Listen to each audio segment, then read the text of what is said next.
contemplar a Tua face. Amém. Tocar no Teu amor, Senhor. Amém. Senhor, renova-nos no melhor amor. Amém. Senhor, eu oro por mim, eu rogo por aqueles que perderam o primeiro amor. Sim, Senhor. Queremos nos reconciliar contigo nessa noite, Senhor. Amém. Queremos, de fato, ter essa intimidade, como o irmão compartilhou. Senhor querido, queremos ver o reino dos céus. Amém. Aleluia. Irmãos, nós vamos continuar nessa noite, com a ajuda do Senhor, compartilhando algo sobre as bem-aventuranças. Hoje pela manhã, era o irmão ter entrado já nas bem-aventuranças, mas por causa do tempo acabou não conseguindo. Mas o encargo que eu tenho é de continuar a partir da quinta bem-aventurança. Antes disso, eu gostaria de fazer junto algumas considerações iniciais. Vamos ler primeiro os versículos juntos de Mateus 5? Amém ou não amém? Amém. Vamos ler? Vendo, Jesus subiu ao monte e como se agitasse, aproximaram-se os seus discípulos. E ele passou a ensinar-os, dizendo: Bem-aventurados os humildes de espírito, porque eles é o reino dos céus. Bem-aventurados os que choram, porque serão consolados. Bem-aventurados os mansos, porque herdarão a terra. Bem-aventurados os que têm fome e sede de justiça, porque serão abraços. Bem-aventurados os misericordiosos, porque alcançarão misericórdia. Bem-aventurados os limpos de coração, porque verão a Deus. Bem-aventurados os pacificadores, porque serão chamados filhos de Deus. Bem-aventurados os perseguidos por causa da justiça, porque deles é o reino dos céus. Bem-aventurados sois quando, por minha causa, vos injuriarem, e perseguirem, e mentindo disserem todo mal contra vós. Regozijai-vos e exaltai, porque é grande o vosso galardão nos céus. Pois assim perseguiram os profetas que vieram antes de vós. Amém. Atrapalha um pouco a leitura. Bom, acho que está bom. Senhor Jesus. Vamos continuar. O que nós lemos aqui então fala a respeito dessas 9 bem-aventuranças.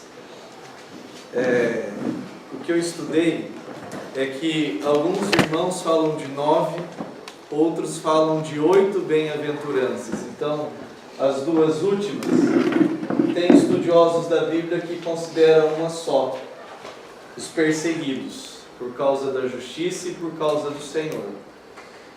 Mas então nós temos, considerando desse jeito, nós temos aqui 9 atitudes e 9 recompensas. Antes de falar um pouco das 5 últimas, queria só considerar algumas coisas com os irmãos. Para mim, por que o Sermão do Monte ele é algo especial? Para mim, o Sermão do Monte ele é algo especial, primeiro, porque são palavras de Jesus. Jesus mesmo, Ele ensinou isso aqui. Não tem nenhum outro trecho da Bíblia com ensinamentos de Jesus maior do que o Sermão do Monte. É um trecho extenso, são palavras, são ensinamentos de Jesus. E quando Jesus se assentou ali, os discípulos se aproximaram, interessados. Que o Senhor possa nos dar esse mesmo coração, de ser aqueles que se aproximam para ouvir aquilo que Jesus tem para ensinar. E essas palavras são palavras profundas.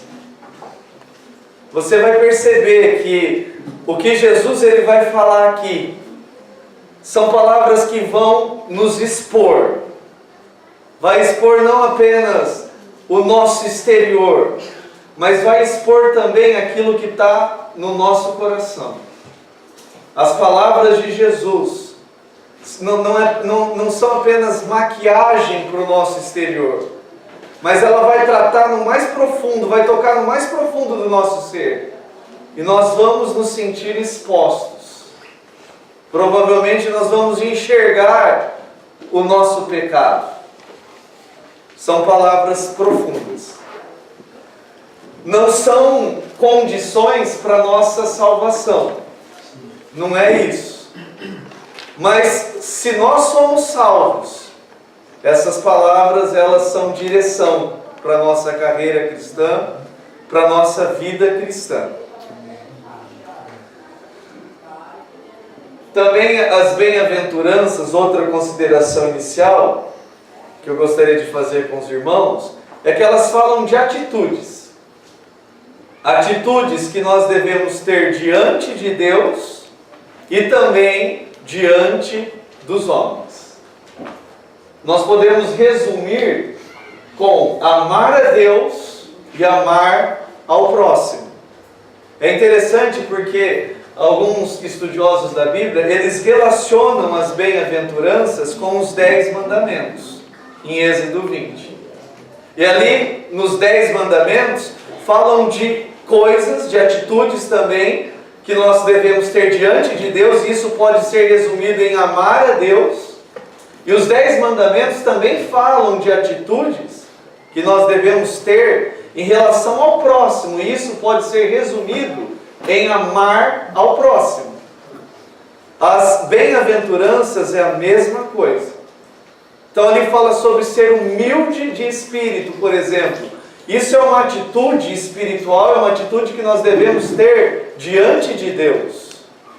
Bem-aventurados misericordiosos. Isso fala de uma atitude que nós devemos ter em relação ao próximo. Também, lendo algo que também achei interessante, é uma comparação com o fruto do Espírito. Em Gálatas 5, versículos 22 e 23, Paulo ele fala do fruto do Espírito. Não fala ali frutos do Espírito, é fruto. Então é um fruto que você pode considerar ali vários gomos. Sem abrir em Gálatas 5, você consegue lembrar de alguns gomos desse fruto do Espírito? O que fala ali? Amor, paz, justiça, isso aí, longanimidade, domínio próprio, mansidão, bondade, alegria. Tudo isso são gomos de um fruto só, que é um fruto do Espírito. E na nossa experiência cristã, esse fruto, ele precisa amadurecer. No que diz respeito às bem-aventuranças, é a mesma coisa. Como eu disse antes, essas atitudes não são condições para a nossa salvação. Mas, uma vez salvos, é para essa direção que o Senhor quer nos levar. Está aí boas metas que nós podemos ter. Quando começa um ano, as pessoas gostam de fazer metas, não é? Nesse acampamento, que tal nós também estabelecermos metas para esse próximo semestre? Eu gostaria de propor aqui 9 metas. Uma delas é: que tal você e eu estabelecermos como meta para esse semestre? É lógico que isso é para a vida toda, mas vamos nos dedicar mais nesse semestre. Que tal uma das metas ser humilde de espírito? O que você acha de estabelecer como meta: esse semestre eu vou chorar? Chorar por quê? Chorar por causa da minha condição. Chorar por causa das coisas, como o irmão compartilhou, que me afastam da intimidade com Deus. Chorar por causa da condição dos meus amigos, que ainda estão caminhando para a perdição, ainda estão caminhando para o inferno, ainda não foram tocados pelo amor de Jesus. Que tal, irmãos, nesse semestre, nós chorarmos?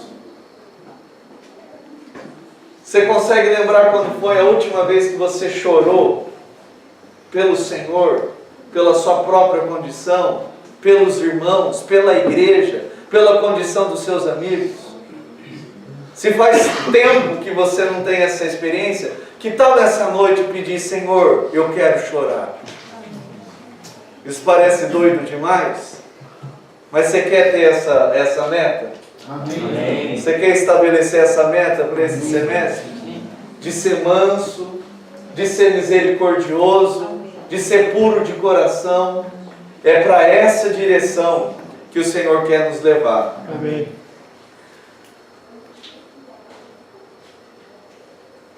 Outra coisa, outra consideração inicial, é quando você olha para essas atitudes, para essas bem-aventuranças, aparentemente são atitudes que demonstram fraqueza. É interessante observar no Sermão do Monte, como Jesus, várias vezes ele compara, ele está falando essas coisas para os discípulos, para aqueles que querem o discipulado, para aqueles que querem segui-lo, e ele tem determinados momentos, principalmente no capítulo 6, que ele começa a falar: os gentios, eles fazem assim, os hipócritas são assim, mas vocês são diferentes. Jovem, se você está aqui é porque você foi chamado pelo Senhor. Amém. Você foi separado. Você está ouvindo essas palavras porque Deus, Ele te tirou do mundo. Ele quer te separar. Quando o mundo ele olha para essas bem-aventuranças, eles acham isso um absurdo. Lendo também eu descobri um filósofo famoso que durante muito tempo resistiu ao Senhor e que alguns dizem que depois ele se converteu, o Nietzsche, né? No seu tempo que ele se dizia ateu e tudo mais, ele considerava as bem-aventuranças um absurdo, o que fala aqui. Porque se você reparar, elas demonstram fraqueza. Manso nesse mundo, não tem espaço, não tem vez. Você precisa brigar, você precisa discutir. Quem é manso não tem terra nenhuma. Então o mundo considera que para você garantir aquilo que é seu, você precisa lutar, você precisa brigar, você precisa discutir, porque senão vão passar a perna em você. Mas o que Jesus ensina é: felizes, bem-aventurados são os mansos. E ainda que você perca tudo nesse mundo, a recompensa que Jesus promete é que você herdará a terra. Você vai conquistar algo. Então, parece um absurdo os que choram, os que são misericordiosos, os que são pobres, os que são perseguidos. Todas as bem-aventuranças parecem, aos olhos desse mundo, são fraquezas. Mas aos olhos do Senhor, irmãos, isso é o segredo da felicidade. Como o irmão compartilhou hoje de manhã, existe uma grande diferença entre o mundo e o reino de Deus. E as coisas que Jesus está ensinando aqui são coisas referentes ao reino de Deus. E quando nós praticamos essas coisas, o que nós experimentamos, irmãos, é felicidade. Às vezes, no nosso impulso carnal, nós achamos que ser feliz é dizer o que nós pensamos. Não importa se vai ofender, eu não vou guardar, eu vou dizer o que eu penso. Por exemplo, Recentemente eu comprei pelo OLX um celular. E daí a menina que vendeu o celular para mim, ela vendeu por um bom preço. E o celular tá bom, eu estou gostando, tá funcionando direitinho, estou gostando mesmo. Só que ela tinha combinado comigo de eu pegar o celular e no dia seguinte ela me daria a caixinha, ela me daria a nota, ela me daria o carregador. Eu estou esperando até agora. Porque a caixinha não acha, a nota não acha, o carregador deu problema. Eu estou contando aqui uma experiência de vitória, mas a verdade é que na nossa vida nós temos muito mais experiências de fracasso. Mas eu estou contando aqui uma experiência de algo que o Senhor falou comigo. Então, conversando com ela todos esses dias, tal, a vontade que eu tinha era de brigar. Assim como muitas vezes eu já fiz isso. Mas considera, checa com a sua própria experiência.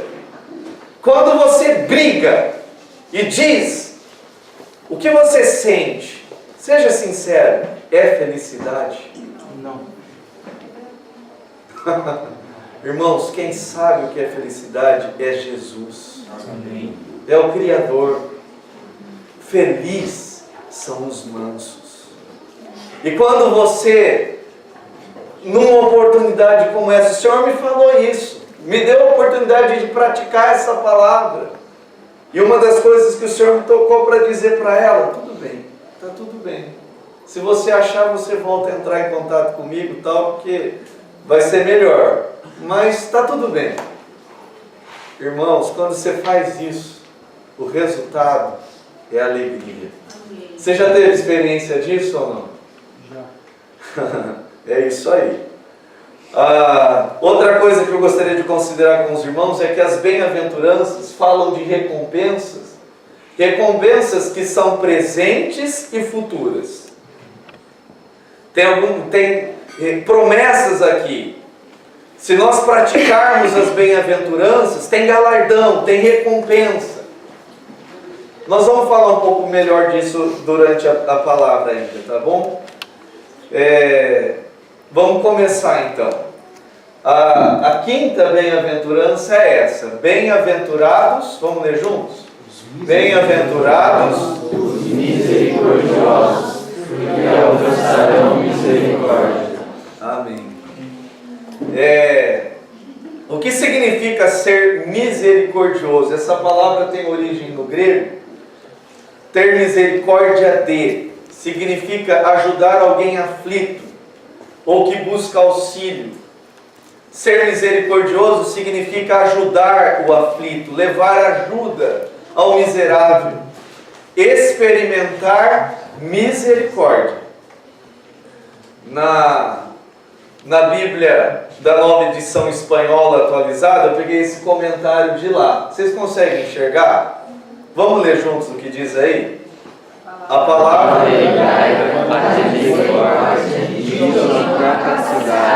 colocar totalmente no lugar do outro, ou compreender com os seus olhos, pensar com sua mente e sentir com os seus sentimentos.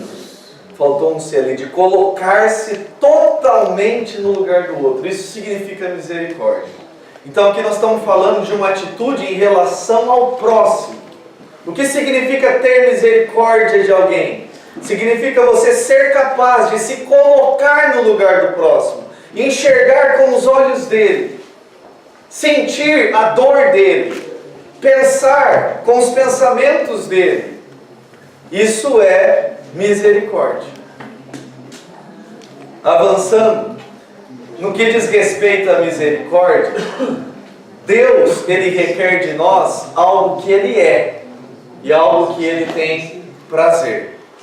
Então em Miqueias, se você puder abrir rapidinho, Miqueias está quase lá no final do Antigo Testamento. É um desafio, hein? Vamos ver quem acha Miqueias primeiro aí. Quem achar, pode ler. Miqueias 6:8, pode ler. Já achou?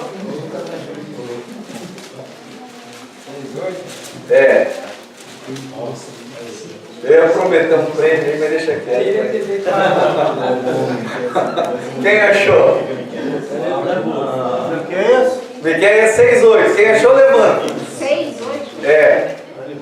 Ele te declarou, ó homem, o que é bom e o que o Senhor... O que foi? Emoção? Ah, o irmão tá me... Falou em prêmio, Ô Lucas, vai de novo aí. Ele te declarou. Ele te declarou, ó homem, o que é bom e que é o que o Senhor pede de ti, senão que pratiques a justiça e ames a beneficência e andes humildemente com o teu Deus. Interessante, na versão dele está ames a beneficência. Na minha versão está assim, na revista atualizada. É isso, presta atenção, o que é que Deus requer de nós? Aqui ele está dizendo que pratiques a justiça, ames a misericórdia. Algo que Deus ele pede para nós, é para nós amarmos a misericórdia. E por que é que Deus ele pede para nós isso? Para nós amarmos a misericórdia. Porque Ele é misericordioso. Ainda em Miqueias capítulo 7, versículo 18, vamos ler juntos. Quem? Achou ou não? 7:18. Quem, ó Deus, é semelhante a ti, que perdoas a iniquidade e te esqueces da transgressão no restante da tua herança? O Senhor não retém a sua ira, porque tem prazer. O Senhor tem prazer na misericórdia. Ele requer que nós amemos a misericórdia, porque Ele mesmo é misericordioso e Ele tem prazer na misericórdia. Avançando, vamos considerar o exemplo do próprio Senhor Jesus. O Senhor Jesus, ele teve um tempo ali, ensinando essas palavras nesse monte. E no Evangelho de Mateus, o registro do que Jesus ensinou, está do capítulo 5 até o capítulo 7. Daí quando você chega no capítulo 8, logo quando eles descem o monte, sabe o que Jesus faz? Sabe com qual situação Jesus se depara no início do capítulo 8 de Mateus? Com um leproso. O que você sabe sobre um leproso, sobre a condição de um leproso na época de Jesus? O que você sabe? Quem sabe aí dizer qual era a condição de um leproso? Não tinha cura. Fala aí. Não tinha cura. Era exilado. Ele era exilado, ele tinha que ser separado da sociedade. Pode falar, Pedro. Ele tinha que gritar a distância, impuro. Ele tinha que passar vergonha, né, ser desprezado por se declarar impuro à distância. Então era uma coisa que isolava ele de Deus e dos homens e de todos. E quando ele se aproximava, ele tinha que avisar também, né? Impuro. Impuro. Inclusive as coisas que ele tocava também se tornavam impuras aos olhos das pessoas. Os bens dele também. Então se ele tocasse numa blusa, aquela blusa tinha que ser queimada, era considerada impura, ninguém podia tocar. Então você consegue imaginar como que o leproso era tratado na época? E logo depois de Jesus ensinar essas palavras, isso está em Mateus 8, você pode abrir aí para ver. Quem lê? Quem achar lê, Mateus 8, do 1 ao 3. E descendo ele do monte, seguindo uma grande multidão, e eis que veio um leproso, e o adorou, dizendo: Senhor, se quiseres, pode tornar-me limpo. E Jesus, estendendo a mão, tocou dizendo: quero ser limpo. E logo ficou purificado da lepra. Amados, isso é misericórdia. Se você prestar atenção aqui, fala que Jesus desceu do monte, descendo ele do monte, descendo. O verbo está no gerúndio, é uma ação que está acontecendo. Ele mal chegou, está descendo. E se aproximou um leproso. E o que esse leproso falou para ele é: se quiseres, podes purificar-me. E o que Jesus, antes de falar qualquer coisa, O que é que Jesus fez? Estendeu a mão. Ele estendeu a mão. E o que mais? Tocou. Outra característica também do leproso, ele não tinha mais sensibilidade da dor. Por mais que o corpo dele estivesse decompondo, ele não sentia mais dor. Assim é um leproso espiritual. Ele não é sensível à dor do próximo. Vocês ouviram o que a mulher falou? Dos sintomas de quem tem lepra é que perde a sensibilidade. Então pode cair, por exemplo, água quente que não sente. Inclusive, Dri, desculpe, Pode falar. tinha leproso que morria de hemorragia, porque ele cortava a pele, fazia um corte profundo, algum machucado, e não tinha mais sensibilidade para detectar onde estava o ferimento para curar. Então ele morria, ele sangrava sem nem saber que estava sangrando, até a morte. E nem percebi. Ele não tinha como coagular o sangue, porque já tinha perdido todas as plaquetas, não funcionavam mais também. Estava tudo corrompido já o sistema dele imunológico, e ele cortava e sangrava até morrer, e não sentia que estava morrendo. Eu gostaria de considerar essa falta de sensibilidade com os irmãos. Considera se essa for a sua situação. Sabe aquela situação de estar aqui na reunião, os irmãos estão orando, nós estamos cantando, e parece que outros estão tocando em algo, mas você não está sentindo nada. Talvez essa seja a sua situação. Mas considere o que o Senhor fez aqui. Ele estendeu a mão para tocar naquele leproso. E nessa noite Jesus ele está estendendo a mão para você. Jesus quer tocar você. Ele quer te curar dessa falta de sensibilidade. Isso é misericórdia. Avançando, eu queria considerar uma outra coisa. Eu estou fazendo um trabalho de TCC, de uma pós, sobre bullying. Quando eu fiz a minha graduação, minha faculdade de letras, eu já tinha feito um TCC sobre esse assunto, bullying entre adolescentes. E agora para pós, eu quis fazer ainda um trabalho sobre esse tema bullying, só que entre jovens e adultos. E pesquisando esse assunto, teve algo que me chamou a atenção, que eu queria mostrar aqui. Vocês conseguem enxergar o que está escrito ali, na parte de cima? Sim ou não? Então eu vou ler para vocês. Aqui diz assim, ó, segundo Toggins e Toggins, são autores que eu estou pesquisando, bullying é um termo de origem inglesa que indica atitudes agressivas, sendo verbais ou físicas.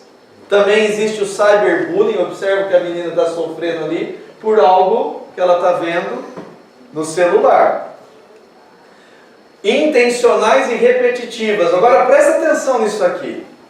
Tais atitudes não possuem motivação evidente e provocam dor e angústia nas vítimas, que se sentem intimidadas ou agredidas sem a possibilidade de se defender.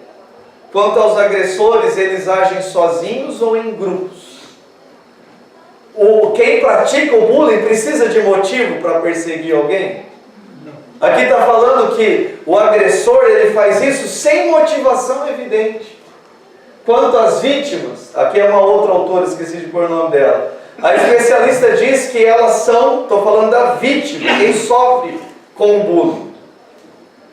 São escolhidas pelos agressores sem que elas façam algo ou deem um motivo especial. Normalmente, a maioria das vítimas são aqueles considerados esquisitos ou diferentes, tímidos, com dificuldades de relacionamento, retraídos. Além disso, também são eleitos como vítimas novatos e alunos, colegas ou profissionais que se destacam no meio. Por que eu quis mostrar isso? Porque você percebe que isso é exatamente o contrário de misericórdia.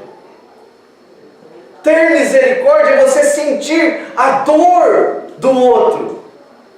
Mas o bullying, que é algo tão comum nos nossos dias. Você sabe o que é bullying, né?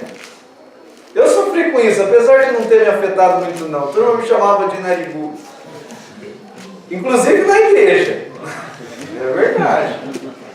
Inclusive os irmãos jovens da igreja. Ficava a vida toda. É tucano, é tubarão, é isso, é aquilo. Falando de maneira séria, isso não tive problema de autoestima. Mas tem gente que ri com essas coisas, mas por dentro sente dor. Você brinca, né? Eu sei disso porque eu já estudei bastante isso. Você brinca com a pessoa com coisas como essa, tubarão, tucano. Daí a pessoa, né, ela até dá um sorrisinho e tal, mas por dentro sente dor. Em casa, sozinho, chora. Por que, irmãos? Por que o homem ele é capaz de fazer isso sem motivo algum? Por quê? Por quê? Qual que é a explicação para isso? Da onde que surge isso? Eu não quero falar, eu quero que vocês falem. Surge do diabo, que não se preocupa com ninguém, não tem amor nisso. O irmão está sugerindo aqui uma resposta do diabo. Tem outras respostas? Hã? Do pecado. Vocês concordam com essas respostas ou não? Qual que é a explicação, irmãos? Para além de nós não nos compadecermos do aflito, nós causarmos dores. Sabe uma outra coisa que me intrigou muito pesquisando esse assunto? Tem muito agressor do bullying que já foi vítima do bullying. Então ele foi vítima no passado, ele sofreu com isso, mas chega num determinado momento, ele deveria o quê? Se compadecer de outros, mas ele se torna agressor e ele repete com outros aquilo que ele mesmo sofreu. E também tem as testemunhas, aqueles que presenciam, mas não falam nada, presenciam e dão risada. Então falam coisas lá para o colega de sala de aula, quando talvez você não faça isso aqui, mas quando você vê os seus colegas zoando alguém, mexendo, intimidando, fazendo coisa desse tipo, qual que é a sua atitude como cristão? Você é capaz de sentir a dor dessa pessoa ou você é daqueles que riem junto? Se alegra com a injustiça. Se alegra com a injustiça. Eu gostaria que você refletisse sobre isso. Nós estamos falando aqui de bem-aventurados misericordiosos. Todas essas palavras são profundas e elevadas demais. Nós vamos perceber que na nossa experiência nós temos muito mais fracassos do que vitórias. Mas o Senhor, Ele é tão bom, Ele é tão misericordioso que Ele nos dá oportunidades, no plural, de nos arrepender. Nessa noite nós mais uma vez temos oportunidade de nos arrepender. A Bíblia, ela nos ensina que o propósito de Deus, desde a criação do homem, é de que nós sejamos conformados a Cristo. O homem, quando foi criado por Deus, Deus disse: façamos o homem a nossa imagem e semelhança. O homem foi feito por Deus, possuindo a semelhança de Deus. E eu não estou falando só de semelhança física, semelhança intelectual, semelhança emocional, e nisso tudo o homem foi feito para ser parecido com Deus. Mas o desejo de Deus era que o homem também possuísse uma semelhança moral com Ele mesmo. Mas quando aconteceu a queda, essa imagem de Deus se tornou desfigurada no homem. E quando você se depara com essas coisas, com as coisas que nós praticamos, e muitas vezes até mesmo por brincadeira. Só que o que está por detrás disso é diabólico, é pecaminoso. Você percebe isso? A gente brinca com a voz de um, brinca com o nariz de outro, parece tudo brincadeira, mas você percebe o quão diabólico e pecaminoso é isso?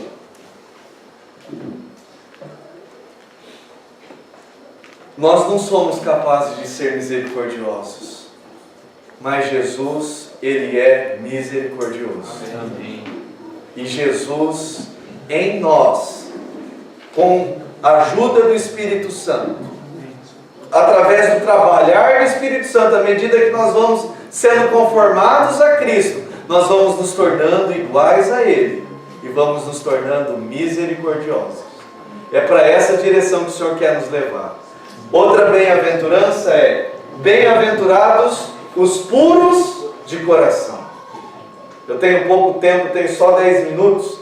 Eu vou ser mais objetivo agora. Teria tanta coisa para falar, mas vamos lá. Bem-aventurados os puros de coração, pois verão a Deus. O que significa o termo puro?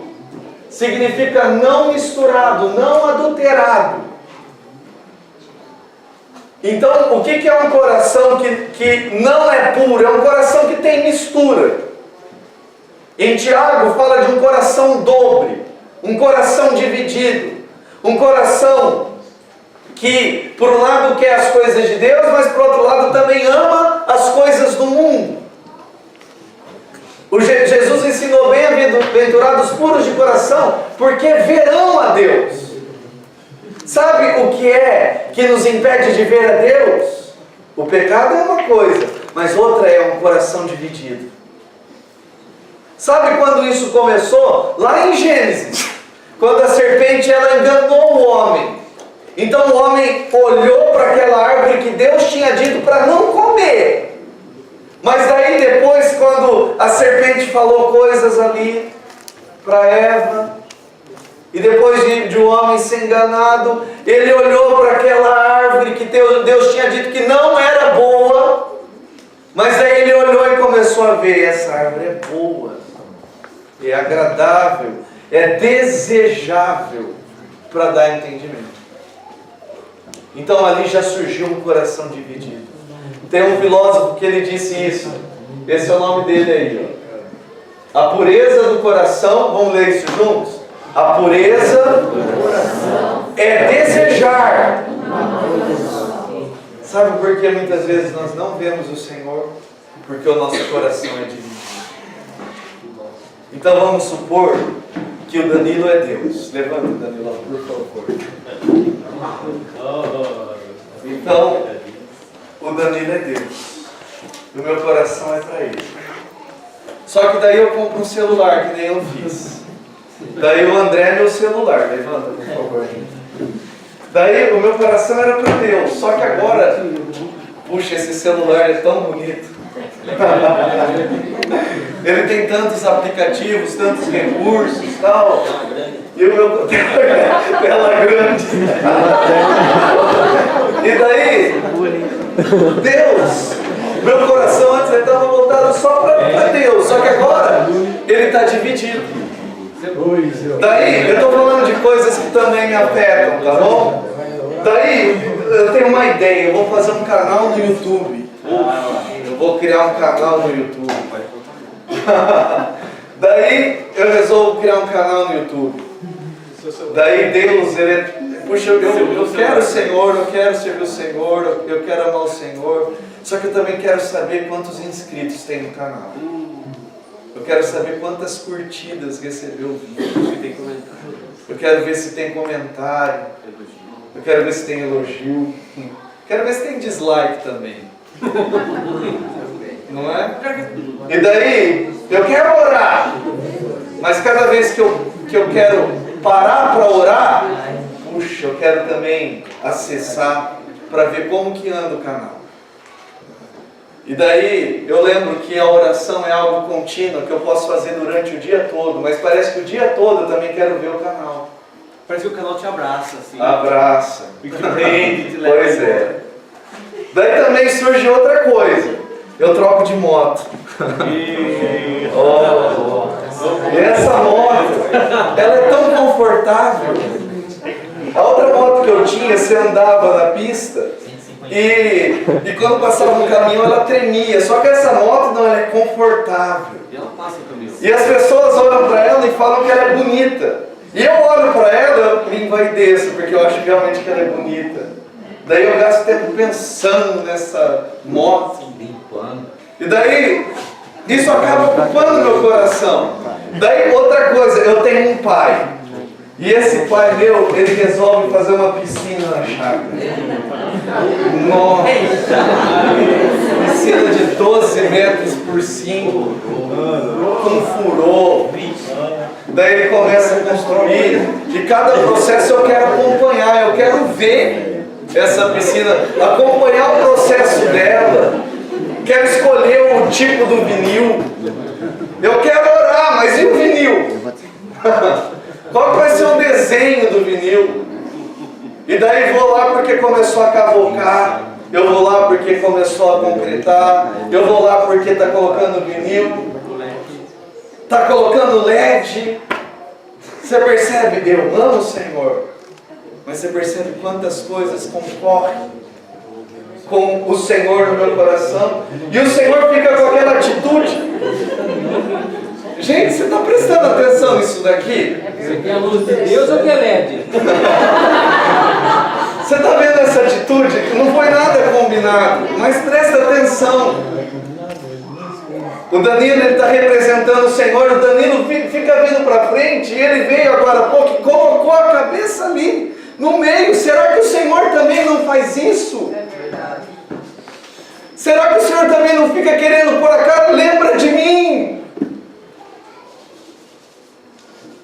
Bem-aventurados são os puros de coração, porque eles verão a Deus. Amém. Verdade. Irmãos, isso que o irmão propôs para nós orarmos nessa noite. O que fazer diante dessa concorrência? Eu creio que uma coisa, irmãos, é sermos humildes e pedirmos como Davi: Senhor, cria em mim um coração puro. E quando nós pedimos, cria em mim, ó Deus, um coração puro, Ele mesmo vem. E Ele mesmo pega essas coisas, e Ele mesmo retira essas coisas. Não sou eu que consigo me livrar dessas coisas. Eu não consigo. Mas o Senhor, Ele vem, o Espírito Santo, Ele vem para purificar esse coração dividido. Ah, irmãos, que essa possa ser a nossa meta para esse semestre, a nossa oração. Eu não vou ter mais tempo, vou destacar só um ponto de cada item. Bem-aventurados os pacificadores, porque eles serão chamados filhos de Deus. Em Provérbios 12:20, fala daquele que é mau, daquele que tem prazer no mal, em enganar as pessoas. Mas fala que aqueles que semeiam palavras de paz, eles têm alegria. Alguém que ama a paz, alguém que se esforça pela paz.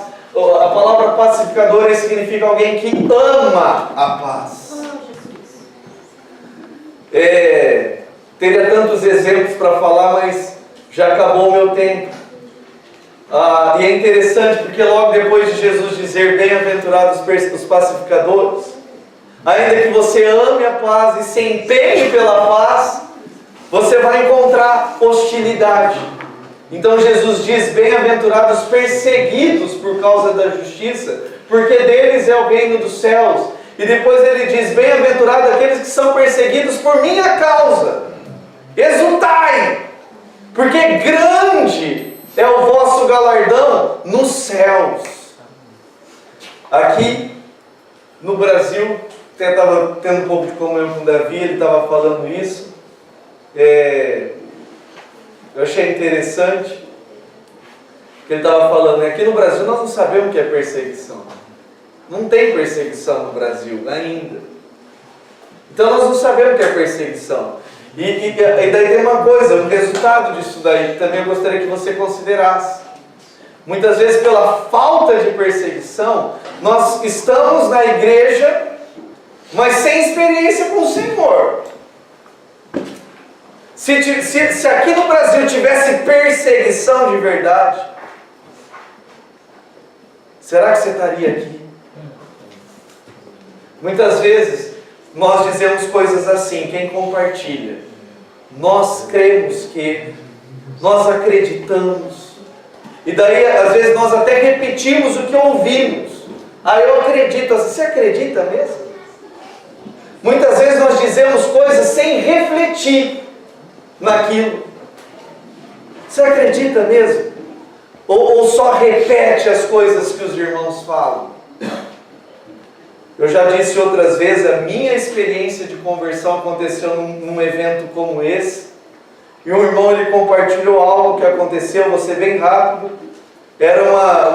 Tinha cristãos reunidos ali, e os soldados do Império Romano chegaram para levar aqueles cristãos para serem jogados para a cova dos leões, e tinha alguém ali que tinha visitado. E enquanto estava sendo levado, ele gritava: tem misericórdia, eu nem mesmo sei se eu sou um cristão. Talvez você só está aqui porque o seu pai e sua mãe te obrigou a estar aqui. Talvez tenha coisas que você reproduza porque você só ouve outros falar. Então daí você ouve alguém dizer assim: nós acreditamos que deixa eu pensar num exemplo aqui. Nós acreditamos que a volta do Senhor vai ser depois da grande tribulação. Daí você ouve alguém ensinando assim, daí você sai falando a mesma coisa. Nós acreditamos que a volta do Senhor vai ser depois da grande tribulação. Quem acredita nisso? Levanta a mão. Que a volta do Senhor vai ser depois da grande tribulação. Tem algumas pessoas de mão levantada. Eu vou falar uma coisa aqui, não vou pôr ninguém à prova, mas é só para você pensar. Você é capaz de provar isso na palavra? Você é capaz de demonstrar isso? Ou você só está repetindo algo que você ouviu outros falar? Vocês estão entendendo o que eu estou querendo dizer? Irmãos, aqui não tem perseguição no Brasil. Então a gente não reflete muito a nossa experiência cristã. Mas por outro lado, isso pode se tornar uma realidade aqui no Brasil também. Ainda mais se for verdade isso que eu acabei de falar. Então, essas coisas podem acontecer.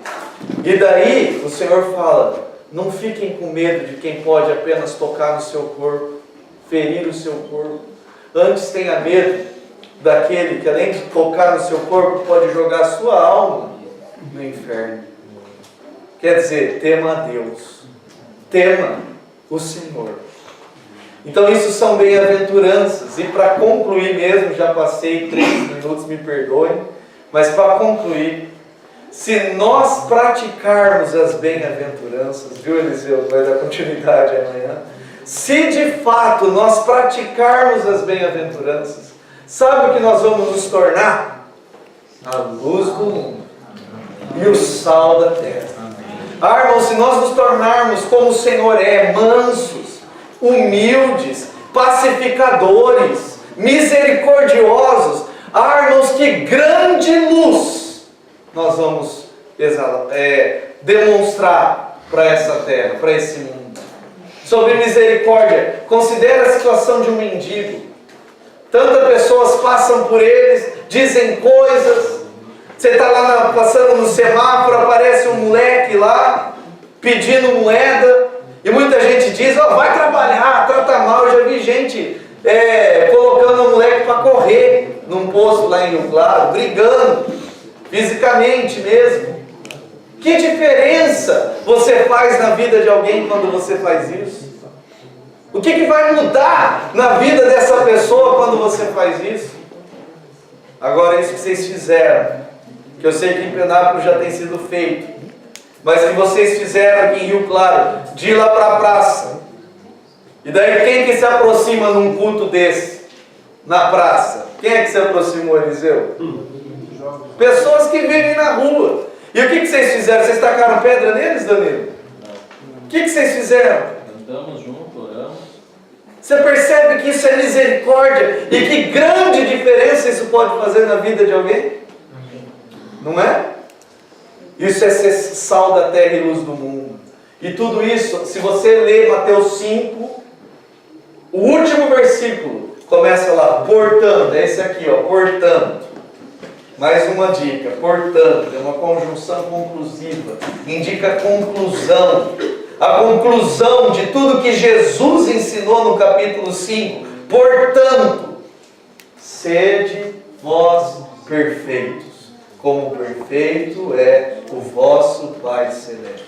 Amém. Tudo isso é porque Deus deseja que nós nos tornemos como Ele é.